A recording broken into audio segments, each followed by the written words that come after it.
स्वामी समर्थ। आज एका व्हिडिओमध्ये अशी कमेंट पाहायला मिळाली। ती कमेंट पाहून असं वाटलं की नक्की या विषयावर आपण संभाषण करणं अत्यंत गरजेचं आहे। तर स्वामी महाराज हे दत्त महाराजांचे कितवे अवतार आहेत किंवा दत्त महाराजांचे किती अवतार आहेत या विषयावर चर्चा चालू होती। तेव्हा एका व्यक्तींची कमेंट अशी पाहायला मिळाली की अक्कलकोटमधील फकीर हे दत्त अवतार नाहीत। खरं तर अशा लोकांचं खूप जास्त वाईट वाटतं, कारण आपण जेव्हा एखाद्या तत्वाचा विचार करतो त्या तत्वातील आपल्याला ते विराट स्वरूप जाणणं अत्यंत गरजेचं असतं। अनेकांना याचा बोध झालेला नाही, त्याची समज मिळालेली नाही। मुळात स्वामी महाराज हे कोण आहेत याचे अनेक प्रमाण आहेत।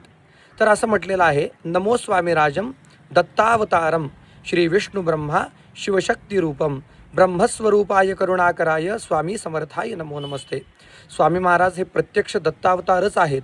ब्रह्मा विष्णू महेश यांचे स्वरूप आहेत आणि अनेक ग्रंथांमध्ये उल्लेख आहे, स्वामींनी आपल्या भक्तांना दत्त स्वरूपातील किंवा अनेक देवतेंच्या स्वरूपामधील दृष्टांत किंवा दर्शन दिलेले आहे।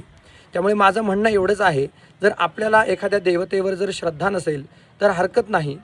प्रत्येकाची स्वामींवर श्रद्धा असणं हे गरजेचं नाही, परंतु जर आपली श्रद्धा नसेल तर कमीत कमी स्वामींची किंवा देवतेची विटंबना कधीच करू नये, त्याचा भयंकर महादोष आपल्याला लागेल।